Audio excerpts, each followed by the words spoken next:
Hello, this is the CBA review for Algebra 1. So the first section asks us to solve each equation. So by solve, we need to isolate our variable, get our variable alone.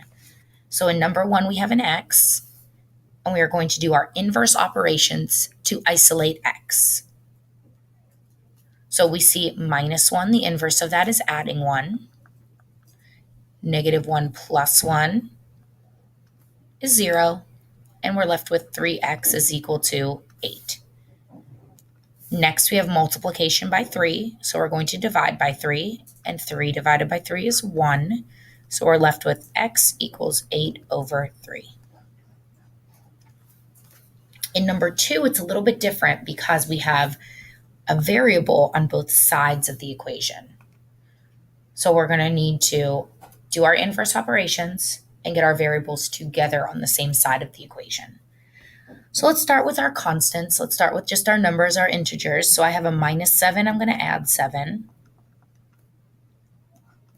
And I'm left with 5m is equal to 12m, and then 14 plus 7 is 21. I'm going to do the same thing with my variables. So this 12 is a positive 12, and I'm going to subtract 12. And 5m minus 12m is negative 7m. And last, this negative 7 is multiplying by m, so I'm going to divide by negative 7 on both sides, and m is equal to negative 3. Now, I can always substitute this value back in to my equation and make sure that both sides of the equal sign are the same. So if I substitute it back in, 5 times negative 3 minus 7, that's negative 15 minus 7, that's negative 22. And then the other side is 12 times negative 3 plus 14. 12 times negative 3 is negative 36, and negative 36 plus 14 is also negative 22. Okay, number 3, we've got distributive property, we've got variables on both sides, we've got a lot going on here. So first, I'm going to distribute my 10k plus 30. Now I have a minus sign here, so I'm going to subtract everything that is inside of the parentheses. Subtracting negative 9k is really adding 9k, and subtracting negative 4 is really adding 4.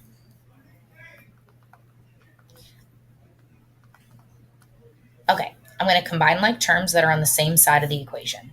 So I have 10k and 9k, and that's going to be 19k. Then I have 30 and 4, and that's going to be plus 34. Just a k, no like terms with that one. And we'll just do negative 5 minus 3, which is negative 8. Okay, now it looks like number 2. So I'm just going to continue to solve. I'm going to isolate my variable. So this is a positive k, so I'm going to subtract k. 19k minus k is 18k. Next, I'm going to subtract 34 from both sides. Negative 8 minus 34 is negative 42.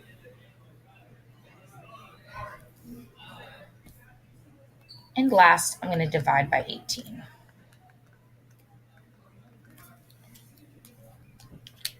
Negative 42 divided by 18.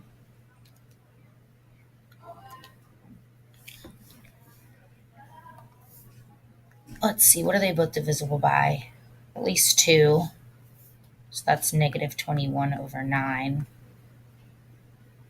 Both divisible by 3. So negative 7 over 3. And again, I could substitute that back in for k and make sure that both sides are equal to one another. Okay, next section.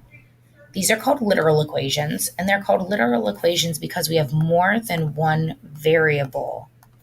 So we can't really solve it like we were solving numbers 1 through 3 because x's and y's are not like terms. So the directions say that we're going to solve each of these for y. So I'm just going to highlight my y. If I'm solving for y, then y doesn't move. Everything else needs to move away from the y. We want our answer to be y equals and then an expression.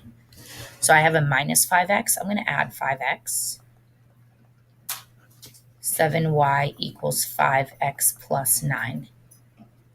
These are not like terms. You can't add them together. 9 doesn't have an x and 5 does. And last, this is multiplying by 7, so I divide by 7. So y equals 5x plus 9 divided by 7.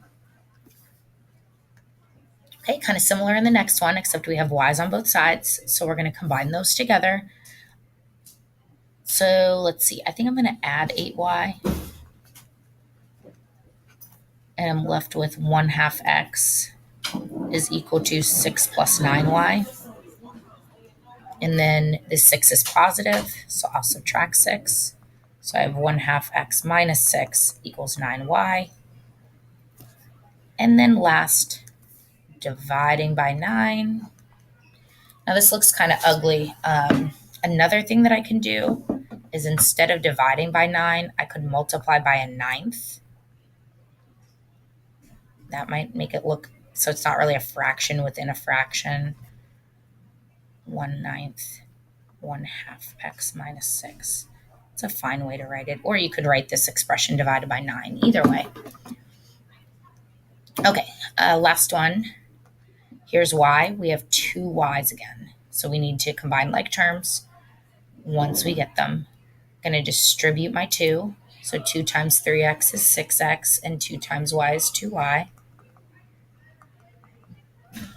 Combining like terms gets me to 8y.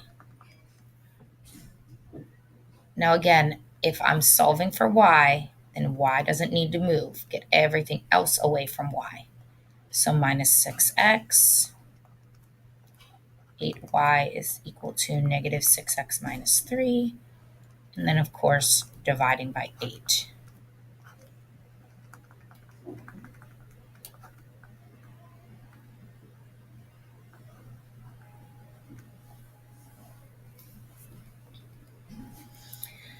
Okay, next section is solve the inequality and graph on a number line.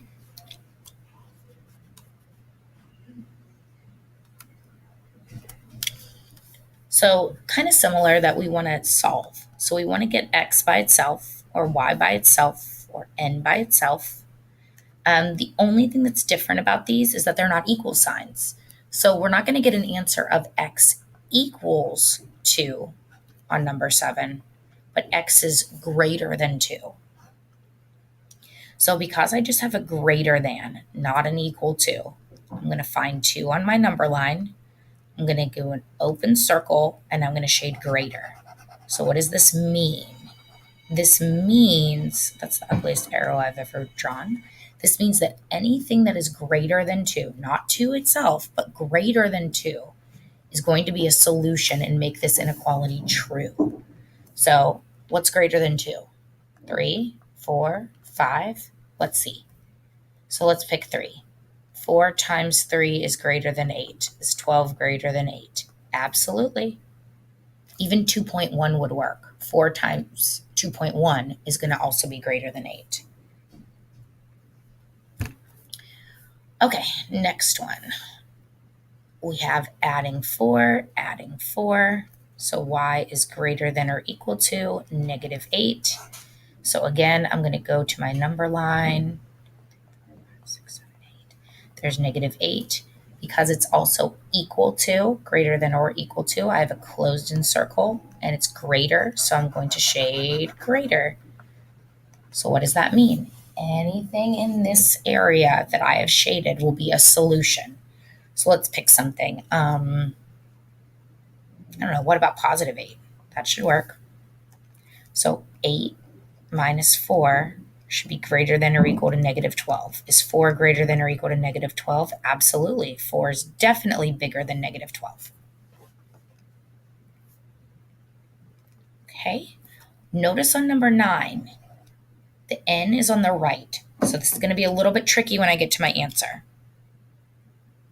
Ooh, this video is about to end. Catch you in the next one.